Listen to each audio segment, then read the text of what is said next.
warahmatullahi wabarakatuh. Selamat bertemu kembali dengan saya, Siti Malihatun Batria. Salam sehat, bahagia, dan sukses selalu.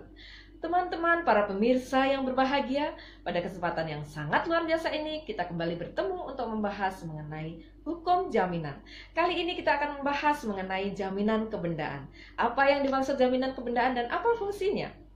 Jaminan kebendaan adalah hak jaminan khusus atas benda-benda tertentu yang menjadi objek jaminan untuk pelaksanaan prestasi debitur kepada kreditur dan memberikan kedudukan diutamakan kepada kreditur tertentu terhadap kreditur-kreditur lain.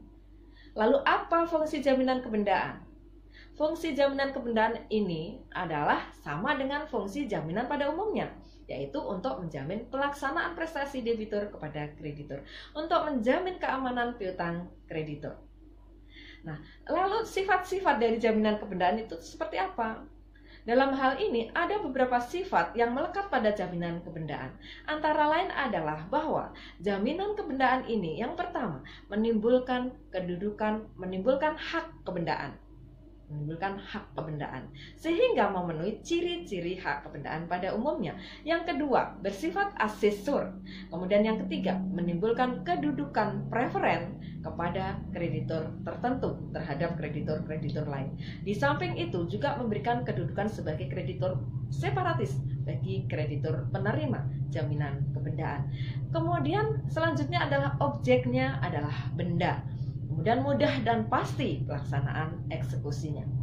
Kita akan bahas satu persatu. Yang pertama, sifat jaminan kebendaan adalah menimbulkan hak kebendaan sehingga memenuhi ciri-ciri hak kebendaan pada umumnya.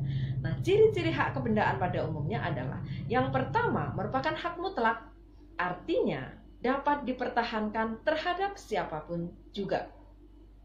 Karena di sini ada hubungan hukum antara subjek hukum dan objek hukum yang dilindungi oleh hukum dan menimbulkan kewajiban kepada pihak lain siapapun juga untuk menghormati adanya hubungan hukum antara subjek hukum dan objek hukum ini. Contohnya sifat mutlak ini, misalnya seseorang menjaminkan benda. Katakanlah A utang kepada B dengan jaminan sepeda motor, nah menggunakan lembaga gadai.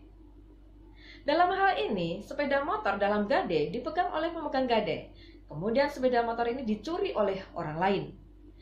Dalam hal demikian, maka pemegang gadai bisa melakukan revindikasi bendanya di tangan siapapun benda itu berada. Hak revindikasi, hak untuk menuntut kembali bendanya. Kemudian yang kedua, droit de suite, artinya bahwa hak kebendaan ini senantiasa mengikuti bendanya di tangan siapapun benda ini berada. Sebagai contoh, ada seseorang A menjaminkan bendanya, A utang kepada B dengan jaminan benda bergerak, misalnya sepeda motor. Nah, dijamin dengan jaminan fidusia, jadi menggunakan lembaga jaminan fidusia. Dalam jaminan fidusia, benda objek jaminan ini tetap berada di tangan pemberi fidusia. Seandainya pemberi fidusia ini menjual objek tadi, nah, yang bukan benda inventory, dijual kepada pihak lain, kemudian si A ini wan prestasi, maka B sebagai pemegang jaminan kebendaan yang berupa jaminan atas jaminan fidusia tadi, maka di sini dia memiliki hak kebendaan sehingga dia bisa mengeksekusi bendanya di tangan siapapun benda itu berada. Misalnya A tadi sudah menjual kepada B, kepada C, dan selanjutnya sampai Z. Tetap saja kalau A wan prestasi atau debitur wan prestasi, kreditur penerima jaminan kebendaan bisa melakukan eksekusi dimanapun benda itu berada.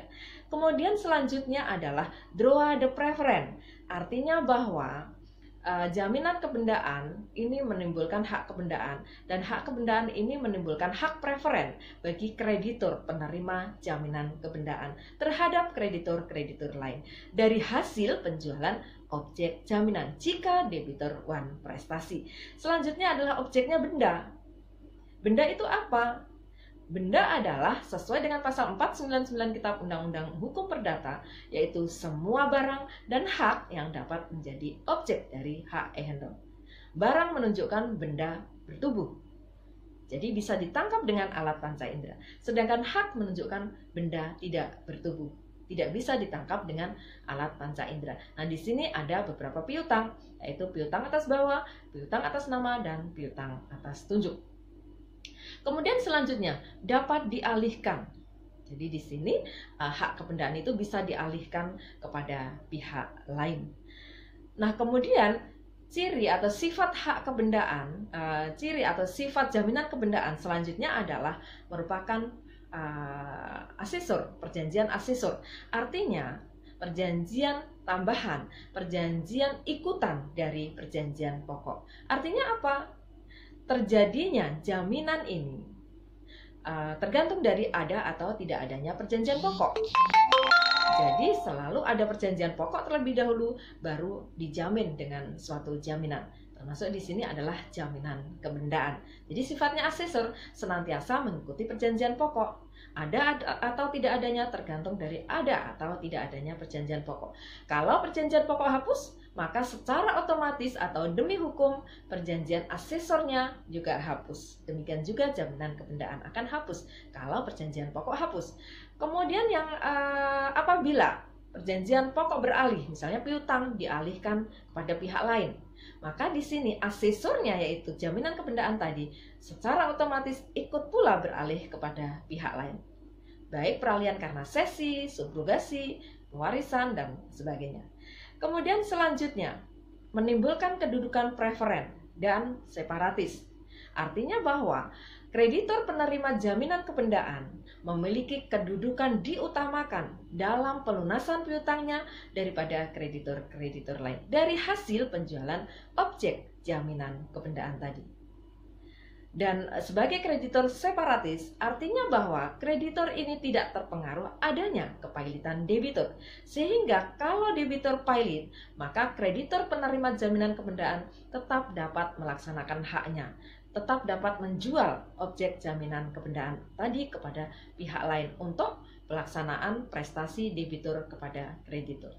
Kemudian selanjutnya, objeknya adalah benda. Tadi sudah saya kemukakan bahwa menimbulkan hak kebendaan. Nah, hak kebendaan ini objeknya adalah benda. Demikian juga jaminan kebendaan objeknya adalah benda. Benda ini bisa barang, bisa juga hak. Bisa benda bertubuh, bisa benda tidak bertubuh. Sesuai dengan pasal 499. Kemudian yang kelima, mudah dan pasti pelaksanaan eksekusinya. Kenapa dikatakan bahwa jaminan kebendaan ini mudah dan pasti pelaksanaan eksekusinya?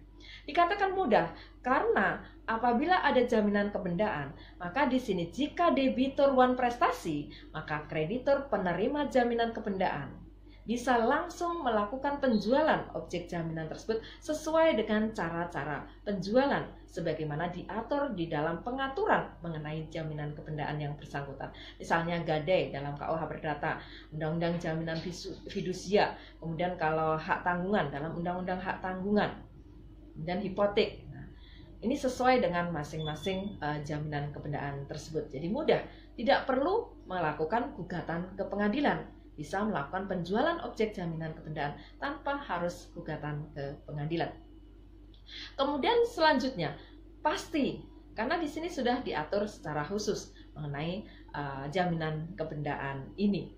Nah, jadi pelaksanaan eksekusinya sudah diatur secara khusus di dalam undang-undang yang mengatur mengenai jaminan kebendaan masing-masing. Misalnya gadai dalam KUH Perdata, kemudian jaminan fidusia dalam Undang-Undang Jaminan Fidusia, Undang-Undang Nomor 42 Tahun 1999, dan selanjutnya hipotek, kemudian ada hak tanggungan juga diatur dalam Undang-Undang Hak Tanggungan.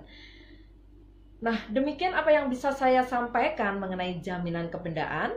Terima kasih atas perhatian teman-teman semuanya, para pemirsa semuanya, dan mohon maaf apabila ada kekurangan. Dan sampai bertemu kembali pada kesempatan mendatang. Jangan lupa subscribe apabila belum subscribe, dan jangan lupa pula like, komen, dan share kepada banyak orang supaya video ini lebih bermanfaat lagi untuk banyak orang. Terima kasih. Wassalamualaikum warahmatullahi wabarakatuh.